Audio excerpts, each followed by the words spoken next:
15 million clothing items are dumped in Ghana every week.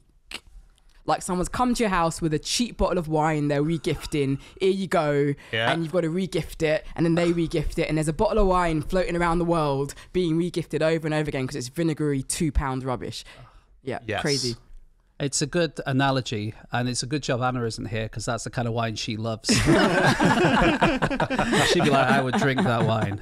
But yeah, it's absolutely huge. It's a huge amount, and they have huge sort of piles of it next to. Is it there's one river in Accra? I think, so it's like literally mountains of clothing. Yeah. Yeah, and we've got a massive market where it's traded. Most of it's traded. Most of it's given away. But we don't want it. Like no one. Like just to be clear, this is unwanted. We want a little bit of it, but like just the good stuff, really. Secondhand stuff is great, but it's stuff that we've inevitably bought from fast fashion suppliers for a very low amount for some money. We've worn it once, we've thrown it away. We've gone into our wardrobes and we've gone, I don't want all these clothes.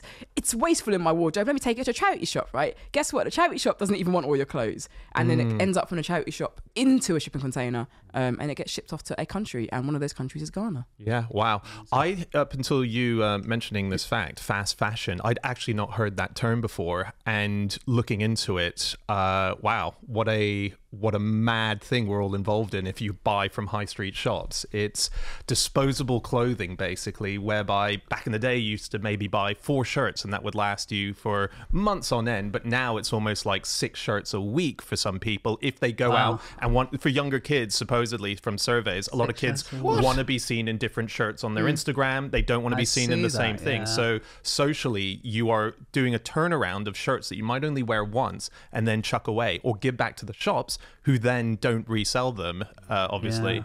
Because the stuff that goes to Ghana, I think, like you say, they kind of resell it and reuse it and stuff, but 40% of it is such low quality that it just goes straight into landfill. Like literally straight into, and you can't really truck it out of Ghana at that stage, so it gets dumped in Ghana. Yeah, and don't forget, there's not a huge amount of infrastructure in terms of like waste and recycling. So it's not like they can separate it into polyesters, cottons, repurpose it. Like if you want to take rubbish anywhere, I swear to God, Ghana is the last place you want to take it for it to be used in a useful way. Just on your point about how much we buy in the UK, we buy 2 tons of clothing every minute.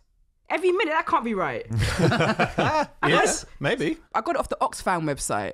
Wow. But that's like, no one's naked. Like I walked down the street, there wasn't, it's like, oh my God, I need a pair of trousers. I'm in my pants. Like there's no need for it. It's a lot. It's all unnecessary. I found that we throw away 75 pounds of clothes every year. Is that per weight person. or? That's weight. That's about the weight of a male giant otter. And well, that does bring it home, actually, because otters that big? They're huge. Well, they're giant big. otters. There's the logo for the campaign against wasteful clothing. But it may not seem a lot, but obviously there's 60-odd million people in the UK. Imagine 60-odd million giant otters. Again, James, I do think you've picked one of the worst and least known animals. As in, if people's reaction to that fact is, are there giant otters? That is a problem with the campaign. Because then you're talking about the otter, you're not talking about the clothes.